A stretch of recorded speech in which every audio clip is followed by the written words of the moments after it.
addition to, I think we'll finish chapter 5 of the Vimalakirti.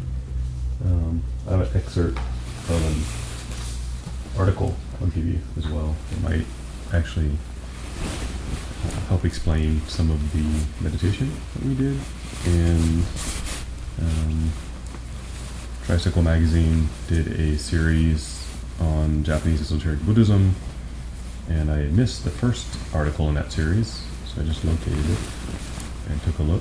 So I'll give you the relevant portion, but all of it's pretty good. So, as I mentioned last week, it is a little odd for me to read the article from kind of a scholarly standpoint of things that I do all the time. So sometimes I think those writers lose sight of the fact that there are temples outside Japan. So they write about it as if it's something far away, unknown, or just recently brought into the country, when in fact in Hawaii we're over 120 years of Shingon there, and then in North America probably about 110 years. So in fact, for the transmission of Buddhism to this country has got quite a history already. So it's not something totally new, although sometimes we in the West think only back to the 50s or so in terms of when Buddhism was popularized or when people began to practice. So the Western consciousness about Buddhist practice sometimes, if you use scholarly terms, looks at American Buddhism and then looks at immigrant Buddhism. So technically we're practicing immigrant Buddhism, which I find funny because I'm not an immigrant. But that's sometimes people make this distinction. So perhaps we can think of it as a rediscovery of a gem that we forgot we had, something along those lines. So the translation that we're using is the Bukkyo Dendo Kyokai BDK translation of the Vimalakirti Sutra, which you can download the PDF for free. So that's why we're using it. So it's readily available. There's also Professor Thurman's translation that I think is from the 70s. Yeah, 1976. So this is a good to sort of see it visually. The BDK version is bundled with some other texts, but it's not too long. So a lot of sutras are pretty hefty. This one is not as hefty, so it's a bit more approachable.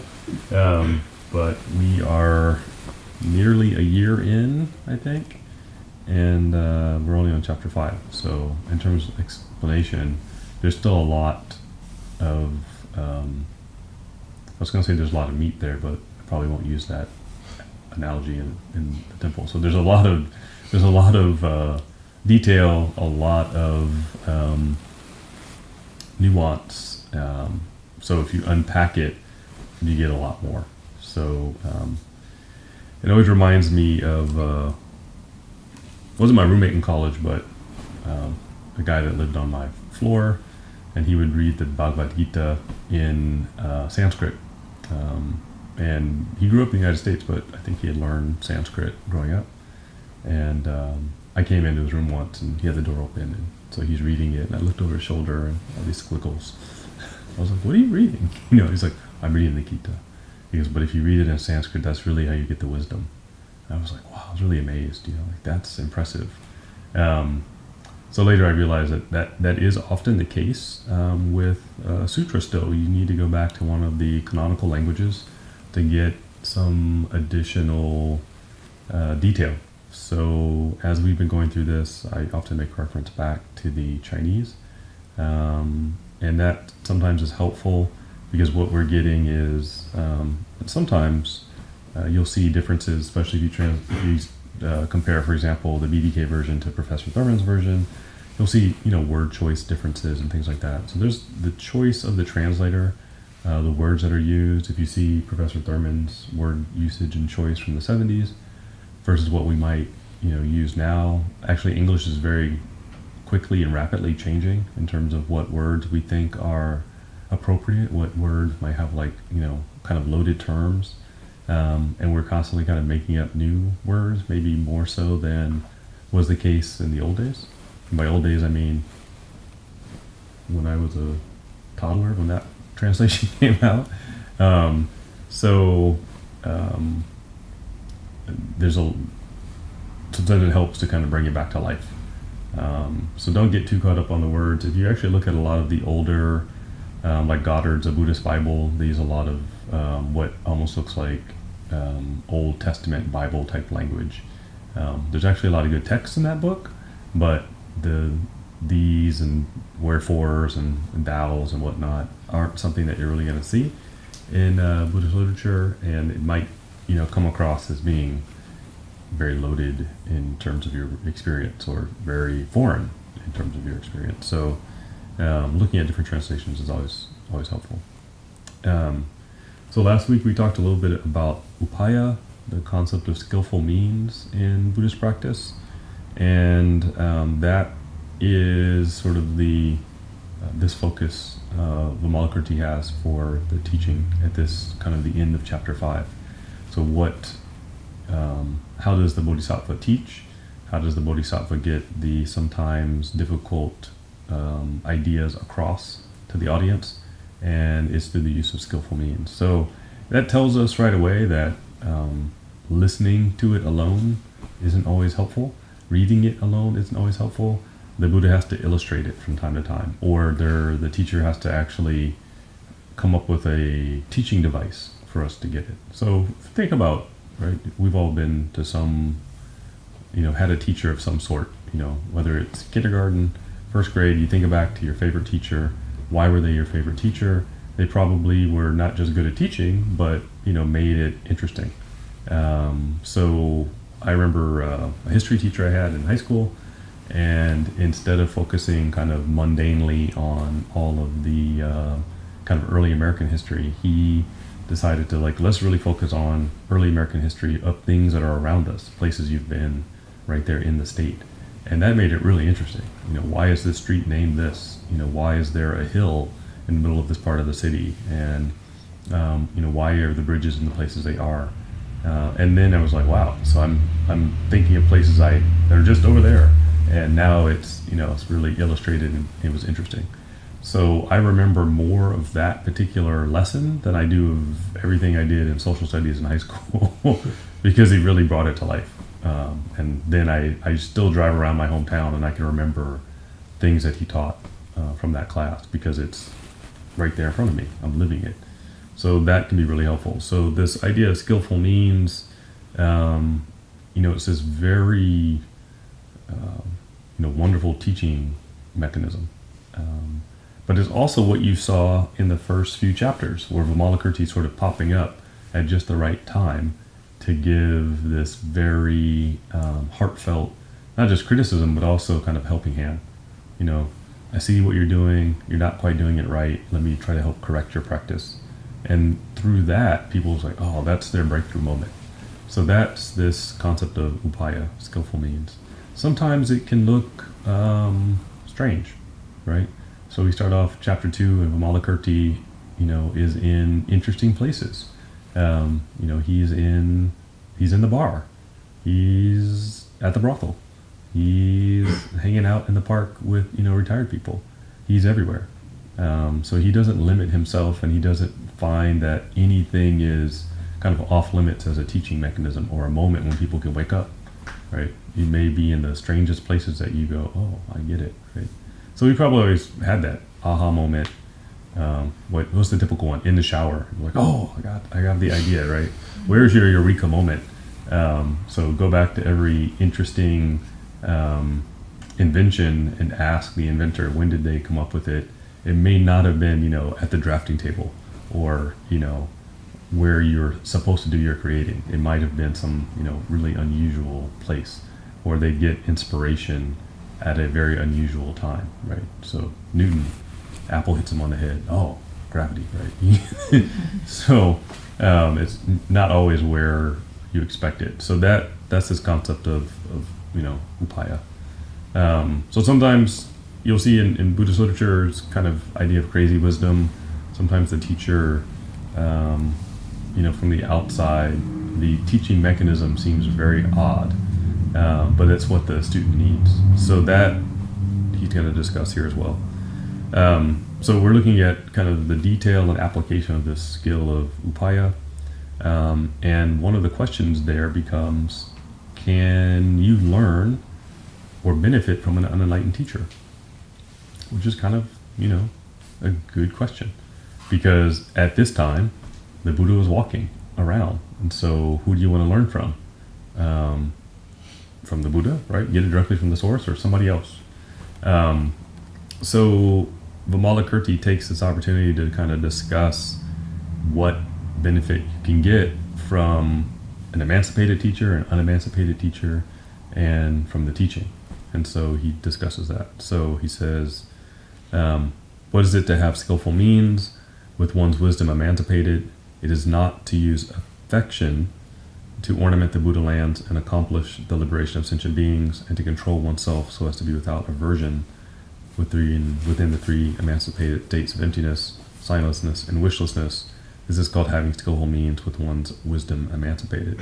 So your wisdom, it can be unbounded, completely free. You can have this great deep insight of the Buddhas if you're enlightened. Right? This is one way to teach. So here's Vimalakirti and Manjushri having this conversation when they know within a short walking distance they can go learn directly from the Buddha. So he goes on, what is it to be without wisdom and have one's skillful means in bondage, which is sort of our skillful means, right? We're not fully enlightened. Is it for bodhisattvas to plant a host of virtuous roots while abiding in the afflictions of desire, anger, and false views? This is called being without wisdom with one's skillful means in bondage. Meaning you're limited, right? You're trying, you're practicing, you have some level of attainment perhaps, but you're not fully enlightened. So still, can you be of use to people? Can you teach? And this is important because they've been discussing the illness of the bodhisattva, saying that because sentient beings are ill, the bodhisattva is ill. So Vimalakirti has inadvertently outed himself as a bodhisattva. Manjushri says, why are you ill? I am ill because sentient beings are ill. So having this deep compassion, they're discussing, well, isn't that a type of affliction? Isn't that kind of keeping you caught up, right? You're not really free because you're connected, you're attached to some degree to the suffering of other people. So this is, if we were to have this conversation now, you take your favorite jazz album and put it on, and then, you'd sit, the conversation would go late into the night, and you're like, yeah, but what about this? Oh yeah, you'd have these conversations. At least that's how I imagine it would happen. Or the coffee shop would tell, you and your small cohort, it's time to go, we're closing up.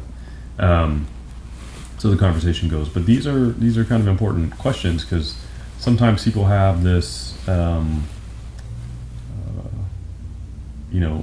I have to find just the right teacher, right? This or that teacher is not quite right. Or I've seen my teacher do something that's not what I think is appropriate. Should I stay? Should I go? Should I find somebody else? Should I supplement? And so those are all valid points, right? Those are things that we struggle with. So he goes on, what is it to have wisdom with one's skillful means emancipated? It is to transcend the afflictions of desire, anger, false views, and plant a host of virtuous roots, rededicating the merit of one's achievement to complete and final enlightenment. This is called having wisdom with one's skillful means emancipated. So there's two aspects that he's talking about, the teacher and the teaching. So if you happen to learn directly from the Buddha, of course you have the best model. You have a model with no errors, that if you emulate the practice of this person, you're not going to go astray, because everything you see is going to be completely perfect. So if you have that opportunity, wonderful. If we don't have the opportunity, then the question is, do we still have the same opportunity to practice as those who do? who did historically. And the teaching here is you do, but you're going to have to balance it out with the teaching. So that's why we study these texts, right? Because we're not enlightened yet, and we need to refer back to the proper model to both correct our practice, but also to correct anything that we've seen from our teachers that may not be 100% correct. Which is why, I don't know anyone who doesn't still have books, no matter, how great their attainment. There's still something, right, that they're referring to. There's still a model that, they're bowing to, recognizing that there's still work to be done. So that's okay. But it is important to make that distinction, right? Any human teacher isn't going to be 100% perfect. And we're still going to be able to, or need to, see the teaching. What we're going to see here, though, is that teacher and teaching have different levels, right? The Buddha as an ideal teacher is still all of our teachers, right? The teaching at this time was what the Buddha said. The teaching now is what's in the book. So Vimalakirti is talking about the actual instruction the Buddha gave. When we read it, we think, oh, this book. But at this time that Vimalakirti and Manjushri are having the conversation, their conversation's not a book yet. Right? It's a conversation. Somebody later recalled it and made it into a book. So then when we go back and read it, are we reading it in context or out of context? Do we have the same ideas in mind that the audience did at this time? So those are all things we have to ask, right? Do we even understand? So, but it's important for that reason. There's another reason why this is really important. We've seen some scandals in the Buddhist world this year. They've made news. We've seen scandals, unfortunately, in other faith traditions, much in the news currently.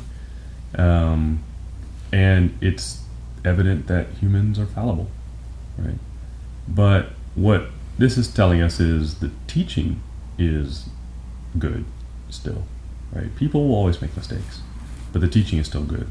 So we have to help each other, right? So whomever you decide to call or label teacher, whether it be, what we would say in the Buddhist terms, the Kalyana Mitra, the good and wise advisor, it could be your good friend, it could be a family member, it could be your grandmother who, you think that was the proper model, right, of practice and how to be, and, made people light up when she came into the room, or whomever. There's that teacher, and then there's the teaching. Right, and so we may wonder, okay, we followed their example, but how did they get it? So we still need the teaching. We say, okay, I read this information, but I still need to see it, put into practice. So we find, or we associate with the teacher. So those two things still go hand in hand. But as a human being, we're always going to make mistakes. We're never going to be, that perfect. So the question then, nuance in this conversation is it still useful for us to practice? Are we actually going to get anywhere? If we don't have a perfect example, can we actually still make progress? And the sutra makes clear that it may be difficult, but it's still possible. It's definitely not as easy today as it was in the Buddhist time. Things are more complicated. We have Twitter. I don't think we really need Twitter, but we have it.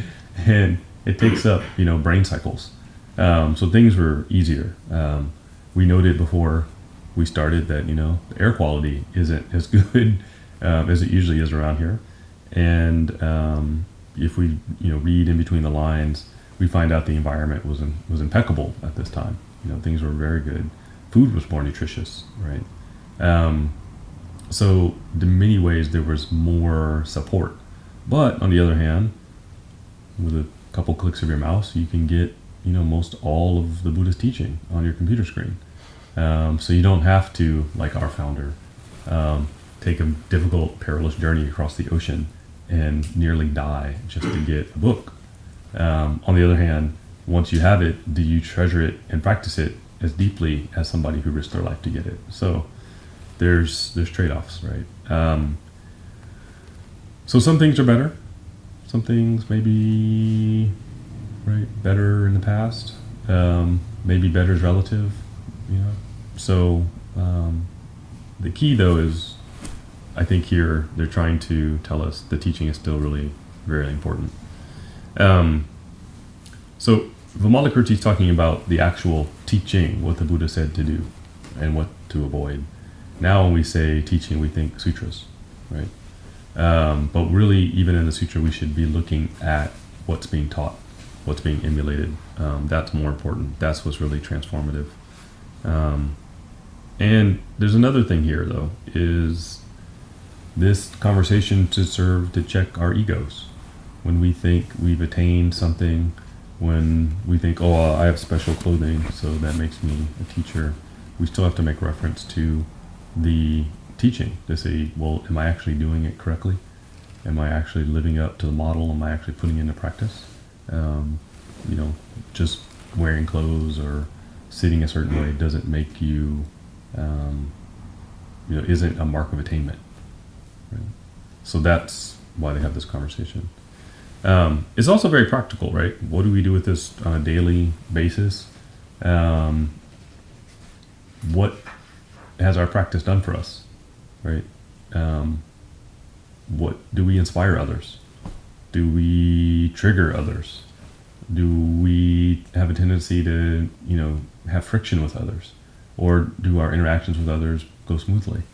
Do people ask us about our practice or our demeanor? Or are they the opposite? What's wrong with them? Gosh, why are they so angry all the time? So that will give us an indication of, our own practice. So there's a lot of ways to look at the teaching and how we put it into practice, right? Very practically. Let's say we're an artist, and we think, well, how do I mix? I had this question this last week from an artist. How do you put your practice into your art? And it's really how you set your mind, how you express it, the energy you have behind whatever expression you're doing in your art, how you talk about it, right? What is your subject matter? Do you choose subject matters that, lift people up, that kind of make their heart sing, that make them feel lighter, or you choose, very hard, difficult, maybe topics that take people's minds in directions that aren't so wholesome or helpful? So you can see this in music, right? I don't think anyone's ever done a drive-by shooting listening to classical music. It just doesn't match, right? If you watch any war movie, right, they're getting ready to go into battle, and what kind of music do they play as they're getting ready to go into battle? Top Gun comes to mind, Apocalypse Now, right? Any of the old war movies, what kind of, even in the old days, right, when they had, they're actually playing music, it was the war drum. They'd actually hit the drum. So those things move you in a way that are different. No one the war flute. That's the war zither, no one's playing beautiful kind of music. So, what kind of art do you create, right? Because it'll tell you a lot about yourself. But what if you hate your job? Right? You're not an artist. What if you hate your job? You're like, yes, I want to write the next great American novel, but right now I have this job that's just to pay the rent and just to put food in my stomach. It still matters what intention you bring to it. It matters what level of attention and concentration you bring to it. Because in my experience, all the jobs that I've disliked have at least had a potential to be dangerous. And if I'm not careful, if I'm not concentrated, if I'm not aware, mindful, what's the buzzword? If I'm not mindful, it could get injured. Not a lot of potential for injury and moving paper, maybe paper cut, but at the very least, will you be noticed? Will somebody give you an opportunity? Hey, they have this really menial job, but look the way they do it. Let's make them move them up. Or, hey, I want to offer you another opportunity.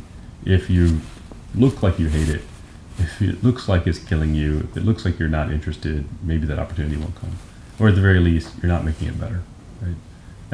So all those things have a tendency to, it's important how we think about it. So this is, I think this very practical subtext teaching to what Vimalakirti and Manjushri are talking about in terms of how the Bodhisattva acts, what skillful means is, and can we practice today? Right? I think we can. We can do it anywhere, in any activity we're engaged in. So here's the other thing I hear a lot. Man, Buddhism's depressing. It's all about suffering, and it's kind of like too true. I'd rather you just tell me some fluff. Like, just tell me everything's going to be okay. Like, I don't want to hear all this hard truth. Like, somebody was, a couple weeks ago, I heard them sort of lamenting the Tibetan concept of sky burial. So they take the corpse and they're fed to animals. They found that very difficult, and it is, but it comes from a culture where you can't cremate because there's no trees. You're above the tree line, and you can't bury a body because there's permafrost. So what do you do with them, right? So it's a very practical adaptation to the limitations of the place, not necessarily something we would do today. But it's also, sometimes you have to, make difficult decisions and say, what do I have to work with? And kind of move forward, rather than, covering it up and saying, okay, I'm going to address delusion by giving you more delusion. I think eventually people say, you get disillusioned with that eventually. So we don't do that. So, however, this is where Vimalakirti says, yeah, we keep it real, but if you dwell on it too much, it can lead you astray. So what does he say? So he says, Manjushri, bodhisattvas who are ill should contemplate the dharmas like this. Also, to contemplate the body as impermanent, suffering, empty, and no self is called wisdom. Although the body is ill, it always exists in samsara. To benefit all without tiring, this is called skillful means. Also in contemplation, the body, one should realize that the body does not transcend illness, and illness does not transcend the body, and that this illness and this body are neither new nor old. This is called wisdom. From one's body, to be ill but never die is called skillful means. So there's a little gem in here. So I tried to reword it. So here's the gem in the midst of the straight talk. It's the body that gets ill. The body is what exists in samsara. The body is never going to get out of samsara, which implies that something else can get out of the muck. The illness and the body are neither new nor old. So what's the biggest thing that we focus on when we encounter unpleasurable circumstances? Nobody knows what I'm going through. I'm all alone in this. Nobody's ever had it as bad as me. Woe is me. Nobody understands. And so right here he says, this is a problem as old as time. We've all been there, and we're all connected by it, the same thing. So there's no reason to feel this way. But the idea is that it's the body that feels all of these things, not your consciousness or spirit, right? It's our spirit that lets us think that the body's bringing us down, and then we get into a cycle of, right, we give up. So the teaching here is to show us that we shouldn't be giving up, and that's why he says, for one's body to be ill but never die is called skillful means. Okay? It's kind of cryptic, but if we're using the body for spiritual practice, if we're using it to build virtue, it itself is impermanent, but the fruits of that are not impermanent. Right? Those things continue. Those things last. So here's a fascinating passage, and then I'll give you the handout. So Manjushri, thus the bodhisattvas who are ill control the mind. They should not abide within, and they should not also not abide in the uncontrolled mind. Why? To abide in the uncontrolled mind is the dharma of fools. To abide in the controlled mind is the dharma of Shravakas. Therefore, bodhisattvas should not abide in either the controlled or uncontrolled mind. Well, if it's not this one or that one, which one is it? Okay. This is one of the harder ones for me of everything in the book, actually. Okay, we'll explain it. Yeah. Therefore, bodhisattvas should not abide in either the controlled or the uncontrolled mind. To transcend these two dharmas is the practice. I lost my place. Is the practice of bodhisattvas. To be within samsara and not undertake polluted practices, to abide in nirvana and never become extinguished, this is the practice of bodhisattvas. Huh? Right, okay. So, this is Mahayana Buddhism. Welcome, Mahayana Buddhism 101. That was a class you expected to come to, you're in the right place. So Vimalakirti's point here is that our practice should not be, A, only focused on controlling our mind and our senses. So if your practice is that, and we see that, right? Don't dance, don't listen to music, don't, no. Because all those things lead you astray. So if your whole practice is, as long as I stay in this cave, Nonsense. right, if I don't sense anything, then I can't be led astray. Right? That's not the right practice, he says. Don't do that. On the other hand, we should also look at the situation and go, well, it's useless if I can't get rid of all those things. If I can't shut myself away, then there's no point to practice at all. He says that's also the wrong way to look at it. So it's neither extreme. So where's the middle? The middle is you understand what leads the mind astray. You see it for what it is. And then once you see it for what it is, you take its power away from it, and then you don't have the craving anymore, right? So you recognize, right? You open the refrigerator, you know that food isn't so healthy, and your doctor said don't eat it because it's not helping you, and you realize, okay, I won't, right? So you choose the carrot sticks. This just happened. A good friend of mine, hopefully you won't watch this, good friend of mine was on vacation, and he sent all these pictures of food that he was eating, and none of it was healthy. None of it looked like it was really good for his heart. And one of my other friends was secretly sending me messages going, I'm actually very concerned about his health based on these photos. And I said, yeah, I've had the conversation, but he has to change when he's ready to change. I saw him yesterday, and he said, I'm ready to change. He goes, I'm, a couple stairs going up, and I'm out of breath. This is not right for my age, and I have to make a change. So that's the right perspective. If you just hit the person with, you shouldn't do this, you shouldn't do this, you shouldn't do this, or run away, don't, that's not going to help. But if they realize it, then they say, okay, just less of it. Every once in a while indulge in that ice cream covered in gravy, whatever it is. Just the absolute heart-stopping, thing. But every day, not so good, right? And in fact, eventually it's not even that pleasurable if you have it so often.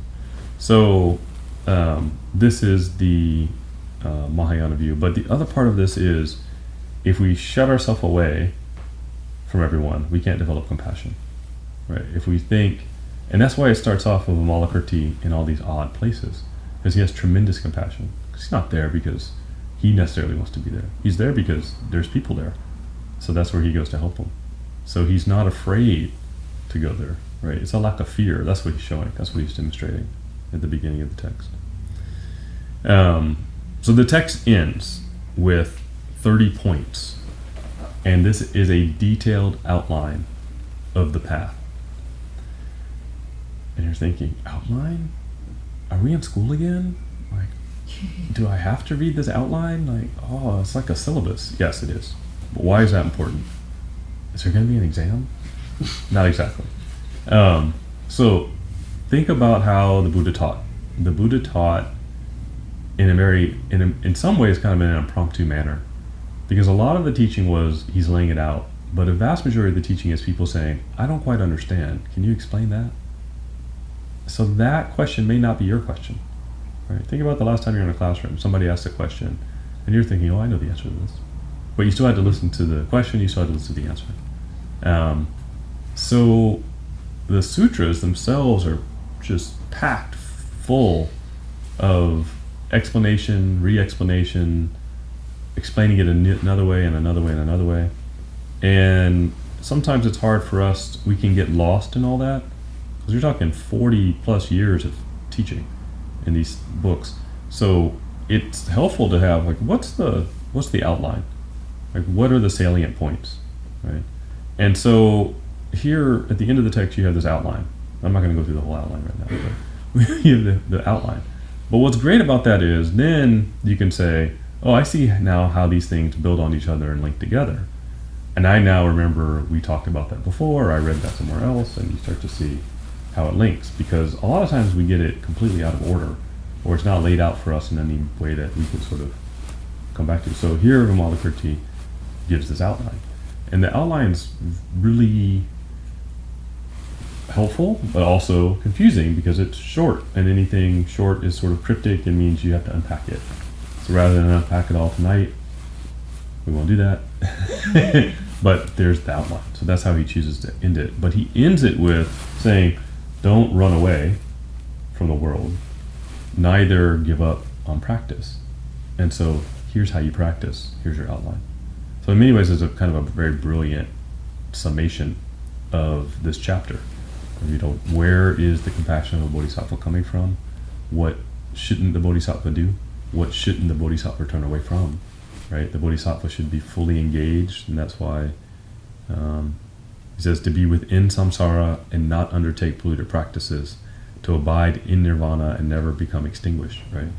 So you may attain enlightenment, but you never extinguish yourself because your compassion is still radiating out, wanting to be available to help, to teach, all right, to be a light, a guide for people, which is Kukai's vow, right? May I remain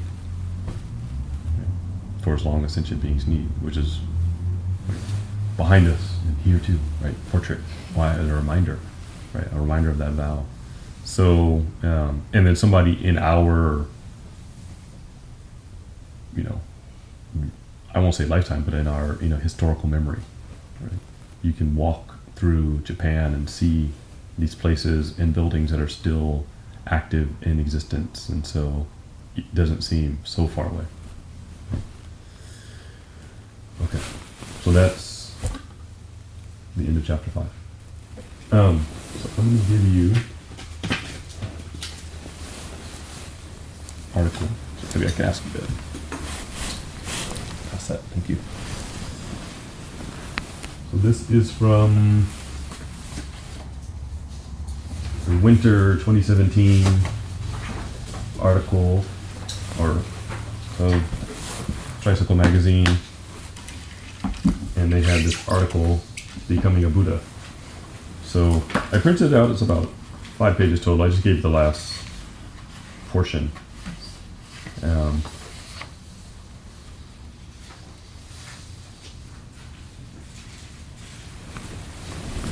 if you look at the first page, which is actually page 3 of the article, kind of that last big paragraph, it starts talking about the claim that the Buddha possesses these 3 karmic activities in a similar fashion to sentient beings was pervasive throughout Chinese and Japanese Buddhism.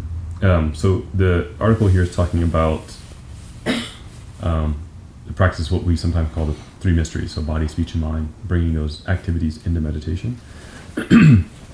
So the quote there, how exactly can unenlightened sentient beings comprehend the rarefied actions of the Buddha? Right. Great question. Similar question to what Vimalakirti was posing, what Manjushri was asking. We're not enlightened. We may not have an enlightened teacher. Is it even possible? Can we get there? How do we do it? So this is Shingon's answer, right? How do you actually practice? If you're not sitting at the feet of the Buddha, if you don't get to see it on a day-to-day basis, is there another way? So the meditation concept, and what we might inartfully we refer to as esoteric Buddhism, that you're here tonight practicing, is the idea that if you can bring together these actions of body, speech, and mind, so mudra, mantra, and visualization, then as it says here, the perfect interfusion of all existence, or simply, is experienced as inconceivable. That you actually have the experience that is similar to what the Buddhas and Bodhisattvas experienced in their practice. So there is actually a way to go about this. So there's a few other ways too. You see it as a practice that you do yourself, and most often, and I'll say, why is it most often? Most often was done in Japan for hundreds and 1,000+ years as ritual practice that people observed just because they didn't have time. They didn't have leisure time. So if we were, roll back 120 years, what would you be doing right now? Cleaning out a tree. Yeah, it's getting close to harvest time, right? You're pretty busy, and it's almost dark out, so you can't read a book. You can't necessarily study. Were you literate? Maybe not, right? What were the literacy rates of people? So this in-between group of people, right? All of us that have extra time, that, our entire life isn't just cooking all day or laboring all day. This is sort of a new class of people. So we have this leisure to study the Dharma. So that's something we can do now, but one of the reasons why you would see rituals done on large-scale basis is this is a way for people to come and enter sort of an environment of practice and get some of the benefits without having to learn or study all these practices themselves, because people weren't necessarily going to be able to learn classical Chinese to chant the sutras. They may not have been able to learn in the same way that we can.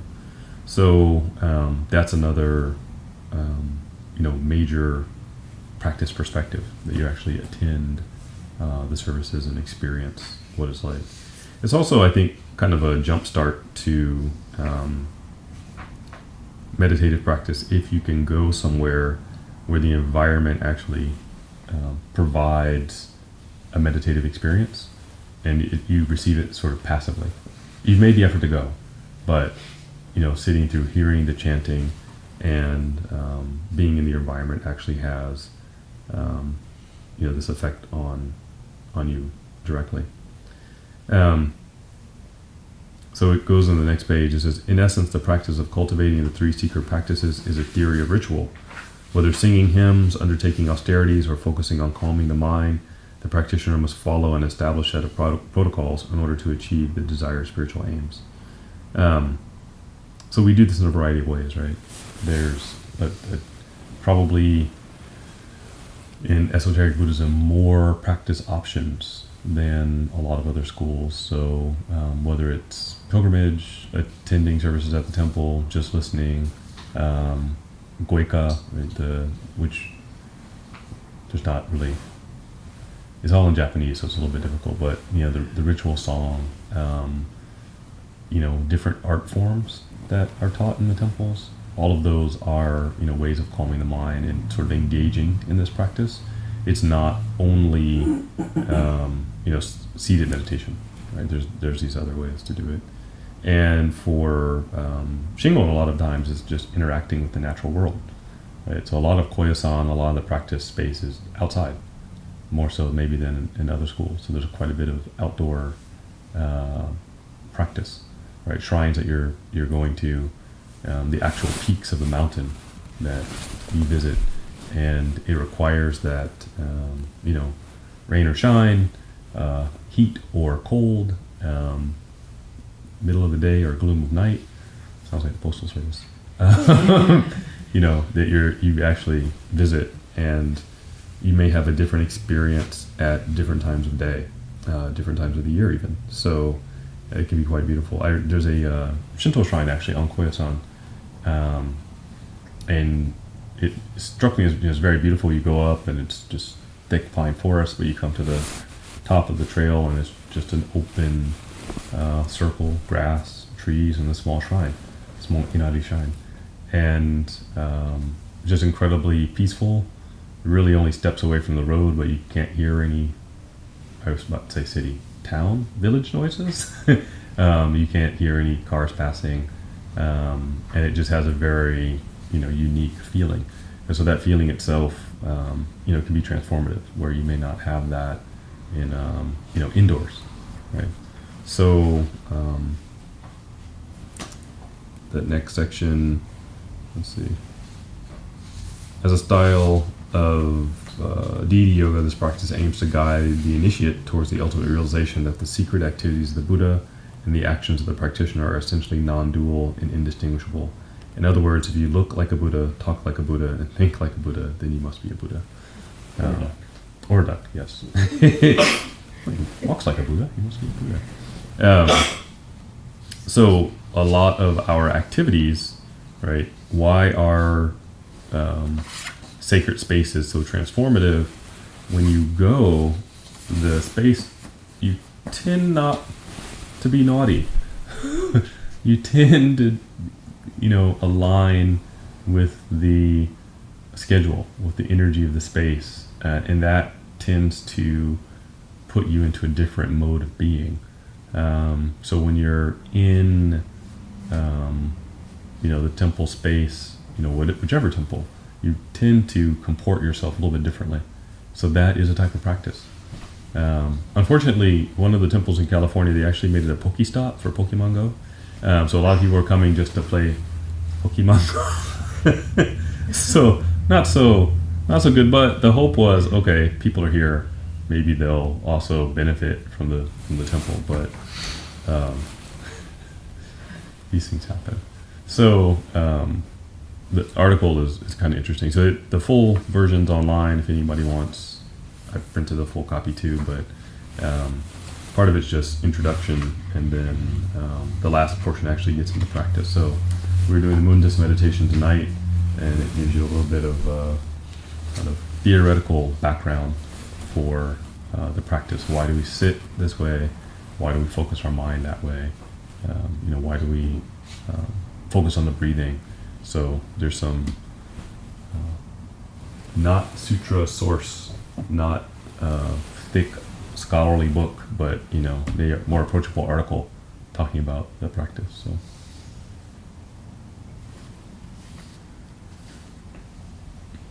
any questions before we dedicate merit and enjoy the last bit of sunshine in the sky that's left yet this evening?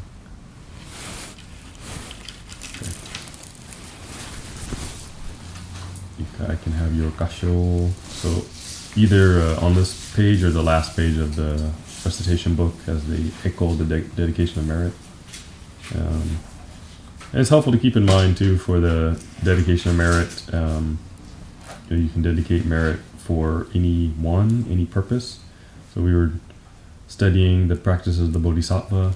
So whomever comes to mind that needs extra consideration. Who may even need more compassion from ourselves if maybe there's something that we've been personally frustrated about. Actually dedicating merit towards the person that might be difficult for us can be helpful, right? It actually helps us break down our resistance to accepting them. So that can be